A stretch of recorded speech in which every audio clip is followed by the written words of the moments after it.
Si vous écoutez cette histoire depuis Paris, Lyon, Montréal, Bruxelles, Genève ou depuis un village où tout le monde croit connaître la vérité sur ses voisins, écrivez votre ville en commentaire, parce que certaines trahisons ne commencent pas par un cri.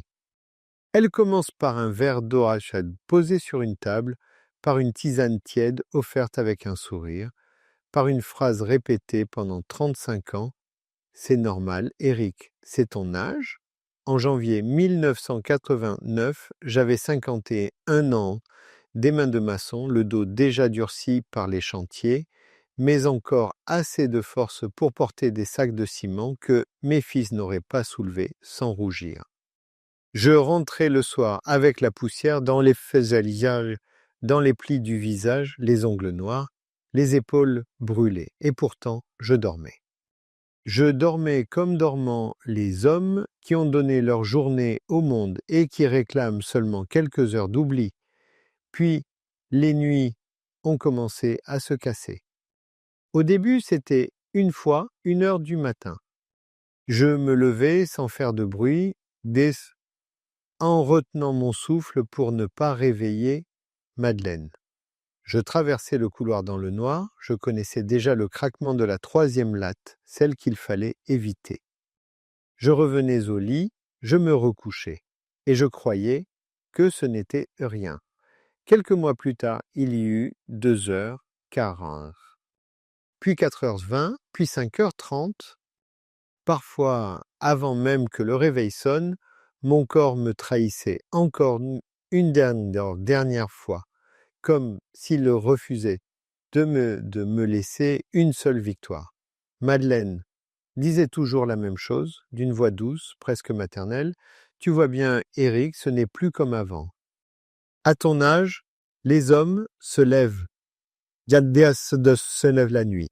À mon âge, j'avais 50 et en 1993, j'en ai parlé au docteur Lambert. Il a prononcé des mots que je n'ai pas oubliés: prostate, vessie, vieillissement, habitude nocturne. Il m'a prescrit des comprimés, m'a conseillé de moins boire le soir, puis a refermé mon dossier comme on ferme une porte sur quelqu'un qui gêne. Je suis rentré à la maison avec mes médicaments et cette honte étrange que portent les hommes quand leur propre corps devient un sujet de conversation. Madeleine m'attendait dans la cuisine. Elle avait préparé une tisane. Bois, ça te détendra. Je l'ai bu. Cette nuit-là, je me suis levé 4 fois. Les années ont passé ainsi. 1998, 2005, 2012, 2019. Des années entières réduites à des horaires de supplice. 1 heure, 2h40, 4h20, 5h30. J'ai vu vieillir mes enfants à travers un brouillard. J'ai vu Madeleine blanchir ses cheveux sans jamais perdre cette façon de poser devant moi. Chaque soir, un verre, une tasse, tosser quelque chose à avaler. Quand notre fille Claire venait dîner, elle disait « Papa a l'air épuisé ». Madeleine répondait avant moi « Il ne dort presque plus, le pauvre ». C'est comme ça depuis longtemps, le pauvre. Ce mot me collait à la peau comme une condamnation. Dans leur bouche, je n'étais plus Eric, l'homme qui avait bâti la maison, payé les études, réparé les toits, porté les deuils. J'étais le pauvre papa fatigué, le vieux mari fragile, celui qu'on interrompt parce qu'il oublie, celui qu'on corrige parce qu'il se trompe, celui qu'on plaint assez fort pour ne plus avoir à l'écouter. Je ne comprenais pas encore que la pitié peut être une arme lente, polie, familiale. En février 2024, j'avais 86 ans, la maison n'avait presque pas changé. Le papier peint du couloir était jauni, l'horloge de la cuisine retardée de 7 minutes et Madeleine posait toujours ma tasse à droite de mon assiette. Chaque soir, après le dîner, elle insistait. Tu n'as presque rien bu aujourd'hui. Je n'ai pas soif. Justement, à ton âge, il faut boire. À ton âge, encore. Elle versait l'eau chaude, ajoutait parfois du miel, parfois une pincée de sel dans la soupe, parfois un bouillon qu'elle disait léger. Elle me regardait boire. Pas longtemps, juste assez pour vérifier. Le 14 avril 2024, un dimanche froid, j'ai remarqué quelque chose. Ce n'était pas grand-chose. Dans une maison où l'on a vécu plus de 50 ans, les grands secrets ne se présentent jamais en hurlant, ils se glissent dans les habitudes. Madeleine avait préparé 2 tasses, la mienne pleine jusqu'au bord. La sienne à moitié vide avant même de s'asseoir. « Tu ne bois pas ta tisane ?» ai-je demandé. Elle a souri sans me regarder. « Moi, ça me réveille. » Cette phrase aurait dû tomber et disparaître. Mais elle est restée suspendue. Moi, elle devait me détendre. Elle, ça la réveillait, alors j'ai commencé à regarder. Je ne fouillais pas encore, je ne soupçonnais pas encore vraiment. Un homme qui a aimé sa femme pendant plus d'un demi-siècle ne l'accuse pas en une soirée, il cherche d'abord une excuse. Il protège l'image qu'il a construite, même quand cette image commence à le mordre. Le 18 avril, elle m'a servi de la soupe très salée à 20h15, puis une tisane à 20 et 1h40. Bien, 1h40. Cette nuit-là, je me suis levé à 1h03, 2h38, 4h17 et 5h31 le 19 avril, j'ai laissé la moitié de la tisane dans la tasse quand elle est allée fermer les volets. J'ai fait semblant de boire. Cette nuit-là, je me suis levé 2 fois seulement. Le 20 et 1 avril, j'ai refusé. Je n'en veux pas ce soir. Madeleine s'est immobilisée. Pas longtemps, mais assez pour que je voie passer quelque chose dans ses yeux. Ce n'était pas de l'inquiétude, ce n'était pas de l'amour. C'était une contrariété sèche, froide, presque administrative. Tu deviens difficile, Éric. Difficile. Pas malade, pas fatigué. Difficile. Ce mot m'a ouvert une fente dans la poitrine. J'ai repensé aux conversations qui s'arrêtaient quand j'entrais dans le salon, aux papiers rangés trop vite dans le tiroir du buffet, aux appels de Claire le jeudi matin, toujours quand je faisais ma sieste, aux regards échangés entre Madeleine et mon fils Julien quand je disais que je voulais encore gérer mes comptes moi-même. Pendant 35 ans, on m'avait raconté une histoire sur mon corps. On m'avait répété que la nuit était mon ennemi, que ma vieillesse était coupable, que ma fatigue était naturelle. Mais en avril 2024, pour la première fois, j'ai cessé de regarder ma vessie comme une honte. J'ai regardé la table, la tasse, la main qui la poussait vers moi. Et j'ai compris que certaines prisons n'ont pas de barreaux. Elles ont une nappe propre, une cuisine tiède, des enfants qui disent « c'est pour ton bien » et une femme qui sourit pendant que vous vous éteignez lentement. Le 24 avril 2024, à 20h30 exactement, Madeleine a posé devant moi une nouvelle tisane. Dehors, la pluie frappait les vitres.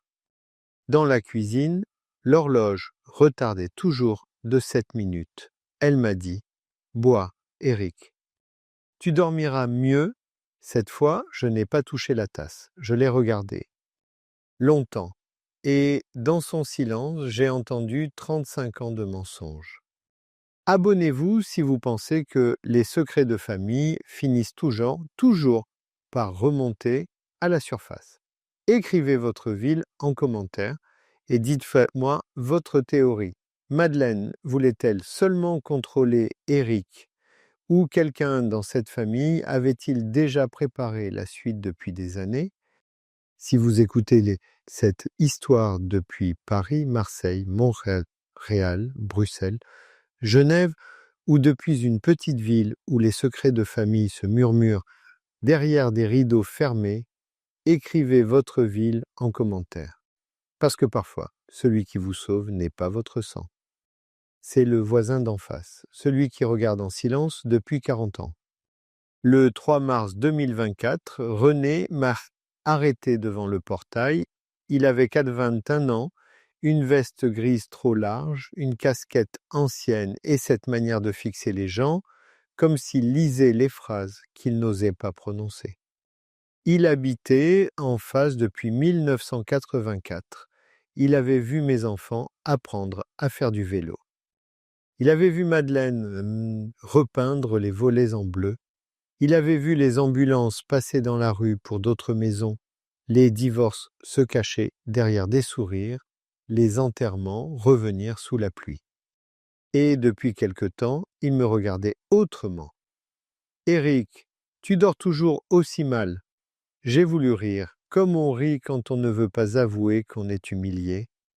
À mon âge, René, on ne dort plus, on attend le matin. Il n'a pas souri. Ce n'est pas une réponse. C'est une condamnation qu'on t'a apprise. Cette phrase m'a suivi toute la journée. Le soir même, Madeleine m'a servi une soupe très chaude, très salée. Puis, vers 21h35, elle a posé devant moi ma tisane habituelle.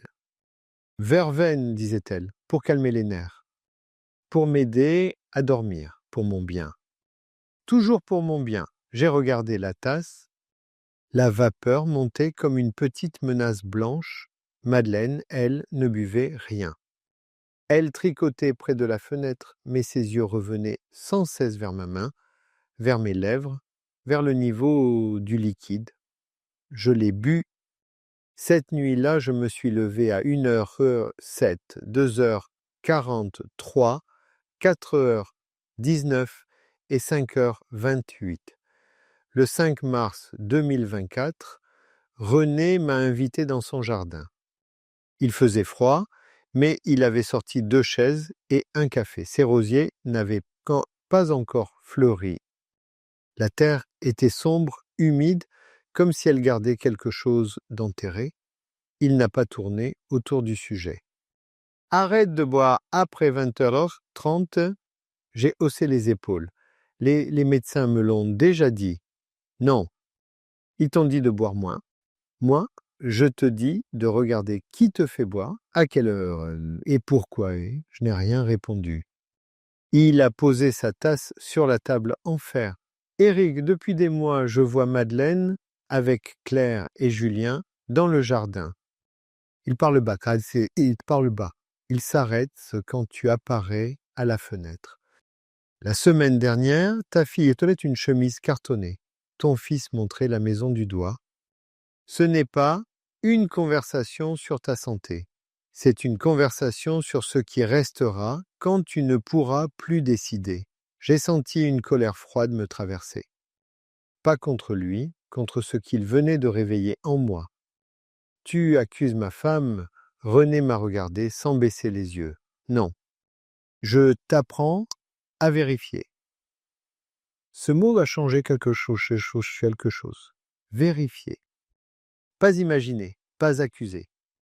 Pas délirer comme un vieux fatigué que sa famille pourrait faire passer pour confus. Vérifier. Alors j'ai commencé. Le 6 mars, j'ai noté l'heure exacte de chaque liquide. Café à 7h15, eau à 9h. Demi-verré à midi, rien jusqu'au soir. Puis soupe à 20h10, tisane à 20 et une rade, 1h42. Réveil, 1h02, 2h39, 4h25, 5h34. Le 7 mars, j'ai vidé la moitié de la tisane dans l'évier pendant que Madeleine répondait au téléphone dans l'entrée. Réveil, 2h50 et 1 et 5h12. Le 8 mars, j'ai refusé la tisane. Madeleine, c'est Reddy. Tu ne vas pas recommencer avec tes idées, mes idées.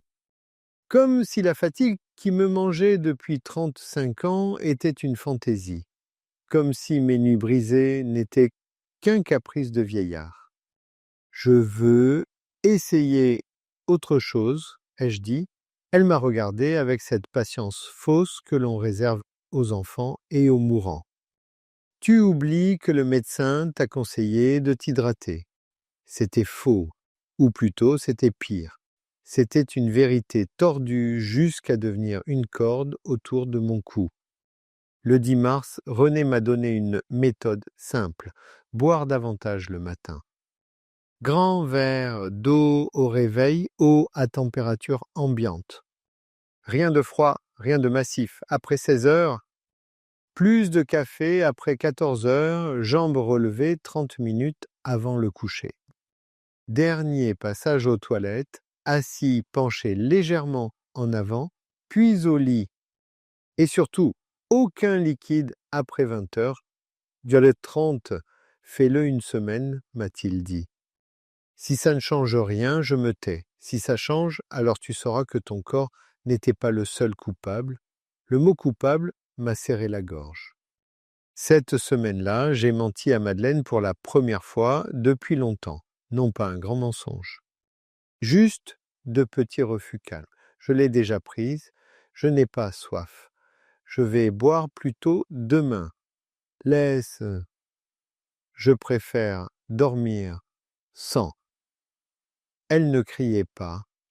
Madeleine ne criait jamais. Elle soupirait. Elle posait la tasse un peu plus fort. Elle disait que je devenais méfiant, que Claire s'inquiétait, que Julien trouvait que je changeais. Le 13 mars, j'ai entendu son appel dans le couloir. Il refuse maintenant. Oui, depuis que René lui parle. Silence. Puis sa voix, plus basse. Non, il ne faut pas brusquer. S'il se braque, ça compliquera les papiers. Les papiers. Je suis resté immobile derrière la porte de la cuisine, les mains glacées, le cœur battant, comme un homme surpris en train de voler, alors que c'était sa propre vie qu'on était en train de lui prendre cette nuit-là sans tisane, sans soupe salée, après avoir levé mes jambes dans le fauteuil de 21h à 20 et 1h35, je ne me suis réveillé qu'une fois. Une seule, à 4h06. Je suis allé aux toilettes, puis je suis revenu au lit. Madeleine dormait, tournée vers le mur. Dans l'obscurité, son dos m'a paru étranger. Pas le dos d'une femme avec qui j'avais partagé 59 ans de repas, de factures, de maladies, de vacances pauvres et de dimanches silencieux. Le dos d'une gardienne, le dos de quelqu'un qui attendait que je m'affaiblisse assez. Le 16 mars, René était devant son portail quand je suis sorti chercher le journal. Alors, j'ai baissé la voix. Une fois, il a fermé les yeux une seconde. Tu vois? Non, je ne voyais pas encore. Je refusais encore de voir. Or que dans tout entier, un homme peut accepter que son corps l'abandonne. Il accepte plus difficilement que les siens aient aidé l'abandon. Mais les faits s'accumulaient.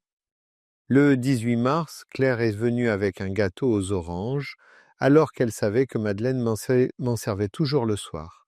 Elle m'a embrassé sur le front comme on bénit un malade. « Papa, maman dit que tu fais des histoires avec tes boissons. » J'ai répondu « Je dors mieux. » Elle a perdu son sourire une fraction de seconde. « Ah bon? Pas tant mieux. Pas je suis contente. Seulement, ah bon? » Le 22 mars, Julien est passé. Il a parlé de l'entretien du toit, des impôts, du coût de la maison, de ce que cela représentait à ton âge. Il a prononcé ces mots en regardant Madeleine, pas moi. J'ai compris alors que René n'avait pas seulement vu des silhouettes dans un jardin. Il avait vu la répétition générale d'une dépossession. À partir du 25 mars 2024, j'ai tout noté dans un carnet noir. Heure des repas, boissons proposées, appels, visites, phrases suspectes. Chaque ligne était une pierre déposée sur la tombe de ma confiance, et chaque nuit plus calme devenait une accusation. Car si je dormais mieux simplement, en refusant ce qu'on m'imposait le soir, alors 35 ans de souffrance n'étaient pas une fatalité. Ils avaient été entretenus, nourris, servis dans des tasses propres. Le 31 mars à 20h28, Madeleine a encore posé une tisane devant moi. « Bois, Éric ? Tu sais bien que sans ça, tu passes une mauvaise nuit. » Je l'ai regardé, puis j'ai pris la tasse, je me suis levé et je l'ai versée lentement dans l'évier. Le bruit du liquide dans la canalisation a rempli la cuisine comme un aveu. Madeleine n'a pas crié. Elle est devenue pâle. Et dans ses yeux, pour la première fois, je n'ai pas vu l'inquiétude d'une épouse. J'ai vu la peur d'être découverte. Abonnez-vous si vous pensez que les vérités les plus violentes dorment parfois dans les maisons les plus ordinaires. Écrivez votre ville en commentaire et dites-moi votre théorie. René avait-il seulement observé Madeleine ou savait-il depuis longtemps ce que Claire et Julien préparaient dans l'ombre? Si vous écoutez cette histoire depuis Paris, Montréal, Bruxelles, Lyon, Genève ou depuis une rue tranquille où les familles sourient derrière des fenêtres éclairées, écrivez votre ville en commentaire. Parce que parfois, le crime le plus cruel ne laisse pas de sang sur le sol. Il laisse une tasse dans l'évier, un dossier dans un tiroir et un vieil homme que l'on a voulu rendre trop fatigué pour se défendre. Le 2 mai 2024, à 6h12 du matin, je me suis réveillé sans avoir quitté mon lit une seule fois. Pas à 1h, pas à 2h40, pas à 4h20, pas à 5h30. J'ai ouvert les yeux dans une chambre grise avec cette lumière froide du printemps qui glissait entre les rideaux. Pendant quelques secondes, je n'ai pas compris. Mon corps attendait la fatigue habituelle, cette chape lourde qui s'installait derrière les yeux avant même que la journée commence. Mais elle n'était pas là. À sa place, il y avait autre chose. Une lucidité terrible. Madeleine dormait à côté de moi, la bouche légèrement ouverte, la main posée sur la couverture. Je l'ai regardée longtemps. Cette main avait tenu la mienne à la mairie en juin 1965. Elle avait posé des compresses sur mon front quand j'avais eu la grippe. En 1978, elle avait caressé nos enfants. Elle avait servi mes repas, elle avait préparé mes tisanes. Et maintenant, je ne pouvais plus regarder cette main sans me demander combien de fois elle avait travaillé contre moi. Je me suis levé sans bruit. Pour la première fois depuis des années, je n'allais pas aux toilettes. J'allais vers la vérité. Dans la cuisine, tout était à sa place, trop à sa place. Les torchons pliés, chocoches, les boîtes alignées, les médicaments rangés dans le petit panier blanc. Sur l'étagère, il y avait les tisanes, verveine, tilleul, camomille. Des mots doux pour cacher une mécanique brutale. J'ai ouvert le placard du bas. Les bouillons cubes étaient là, 3 paquets entamés. Sur l'un d'eux, Madeleine avait écrit au feutre noir « Soir ». Pas souper, pas dîner. Soir, j'ai senti ma gorge se serrer. Dans le bac à fruits, il y avait des oranges, des mandarines, 2 melons coupés sous film plastique. Depuis des années, Madeleine disait que les fruits, le soir, étaient bons pour moi. Léger, disait-elle, naturel. Mais ce naturel-là arrivait toujours après 20h. Toujours quand mon corps aurait dû se préparer au repos. Toujours quand la nuit devenait un piège. J'ai continué. Dans le tiroir du buffet, sous les nappes, j'ai trouvé la chemise cartonnée que René avait vue dans les mains de Claire. Elle était beige, fermée par un élastique rouge. Mon nom était écrit dessus. Éric Morel, situation. Situation. Pas père, pas mari, pas propriétaire. Situation. Mes doigts tremblaient, mais je l'ai ouverte. Le premier papier était une demande de procuration bancaire datée du 18 février 2024. Mon nom y figurait avec celui de Julien. Plusieurs cases étaient déjà cochées. Il manquait seulement ma signature. Le deuxième document venait d'une agence immobilière de Saint-Étienne, estimation de la maison familiale, 312 000 €. Date 4 mars 2024. Le troisième m'a coupé le souffle. C'était une note manuscrite de Claire. Son écriture, ronde, appliquée, la même que sur les cartes de fête des pères. Si papa continue à refuser, demander au docteur s'il peut constater confusion, fatigue chronique, trouble du jugement. Maman dit qu'il se lève encore souvent la nuit. Important pour sécuriser les décisions. Sécuriser. Je me suis assis lentement sur la chaise de la cuisine. Il n'y avait plus aucun doute, ce n'était pas seulement des tisanes.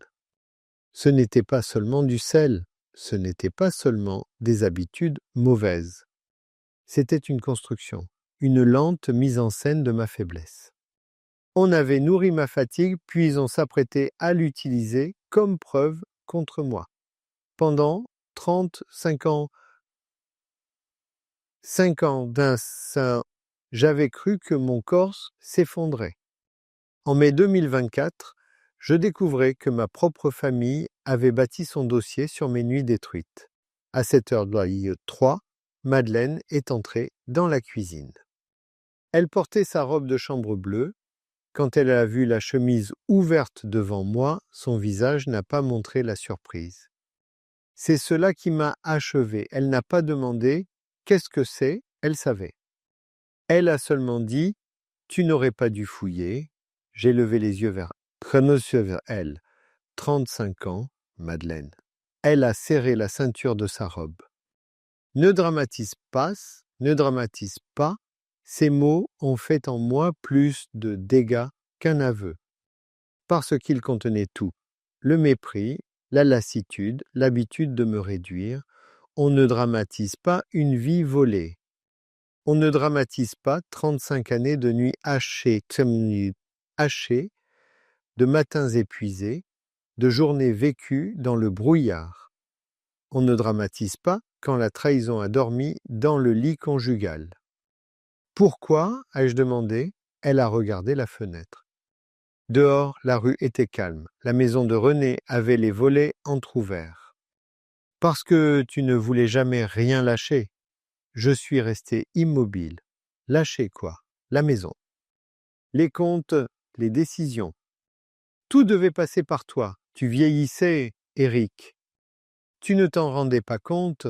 Je me suis mis à rire, pas un rire de joie. Un rire sec, cassé. Bon, alors vous avez décidé de me vieillir plus vite. Elle n'a pas répondu. Ce silence a été sa confession. À 8h16, Claire est arrivée sans prévenir. Puis Julien à 8h29, trop rapide. Trop organisé. Madeleine les avait appelés. Je les ai vus entrer dans la cuisine comme des héritiers convoqués trop tôt. Claire a posé la main sur mon épaule. Papa, calme-toi. J'ai retiré mon épaule. Julien a regardé les papiers sur la table, puis sa mère. Il n'avait pas l'air honteux, seulement contrarié que la scène arrive avant l'heure prévue. Tu ne comprends pas tout, a-t-il dit. Alors explique-moi, il a soupiré. On voulait éviter que tu fasses de n'importe quoi à ton âge. Il faut anticiper à ton âge. Encore cette formule, le marteau familial. Je me suis levé, lentement. Mes droits. Depuis 1989, je me lève 4 fois par nuit. Depuis mars, quand j'ai arrêté vos tisanes, vos soupes salées et vos verres imposés, je dors. Vous entendez? Je dors. Et vous aviez besoin que je ne dorme pas. Vous aviez besoin que je sois flou, irritable, fatigué, pour dire ensuite que je n'étais plus capable. Claire s'est mise à pleurer, mais je connaissais maintenant cette musique. Dans notre famille, les larmes arrivaient toujours quand les faits devenaient trop précis. On voulait t'aider, a-t-elle murmuré. Non, vous vouliez m'affaiblir proprement. Madeleine a frappé la table du plat de la main. Tu crois vraiment qu'une tisane peut détruire un homme? Je l'ai regardé, j'ai pensé à toutes ces nuits, à mes pieds nus sur le carrelage froid, à mes mains sur les murs du couloir, à ces matins où je ne savais plus si j'étais vivant ou seulement debout. Non, Madeleine, une tisane ne détruit pas un homme. Mais 35 ans de mensonges, oui. À 9h10, René a frappé à la porte. Personne ne l'avait appelé, mais il avait vu les voitures, il avait compris. Il est entré sans demander la permission. Il a posé sur la table mon carnet noir, celui que je lui avais confié la veille par prudence. Tout est noté, a-t-il dit, depuis le 6 mars. Les heures, les boissons, les réveils, les changements. Julien est devenu livide. Pour la première fois, ce n'était plus moi qui avais l'air faible, c'était eux. Le 12 mai 2024, j'ai changé de notaire. Le 14 mai, j'ai retiré à Julien toute autorisation sur mes comptes. Le 17 mai, j'ai fait constater par un autre médecin que mon état s'était amélioré depuis la modification de mes habitudes du soir. Le 21 mai, j'ai rédigé un Nouveau Testament. Je n'ai pas vendu la maison, je n'ai pas pardonné non plus. On croit parfois que la pire chose, c'est de découvrir qu'on a été trahi. C'est faux. La pire chose, c'est de comprendre que les traîtres prenaient le petit déjeuner avec vous, qu'ils savaient où vous rangiez vos lunettes, qu'ils vous embrassaient le dimanche, qu'ils prononçaient « papa » et « mon amour » avec la même bouche qui préparait votre disparition administrative. Depuis juin 2024, je dors mieux, pas toutes les nuits. Certaines blessures réveillent plus sûrement qu'une vessie pleine. Mais quand je me lève maintenant dans le noir, ce n'est plus comme avant. Je ne marche plus dans la honte, je marche dans la vérité. Et la vérité, même tardive, tient parfois plus chaud qu'une famille entière. Abonnez-vous si vous pensez que les secrets les plus noirs portent souvent le nom de ceux qu'on aime. Écrivez votre ville en commentaire et dites pour moi votre théorie. Madeleine était-elle la seule à avoir tout organisé, ou Claire et Julien attendaient-ils simplement que leur père soit assez épuisé pour lui voler sa propre vie?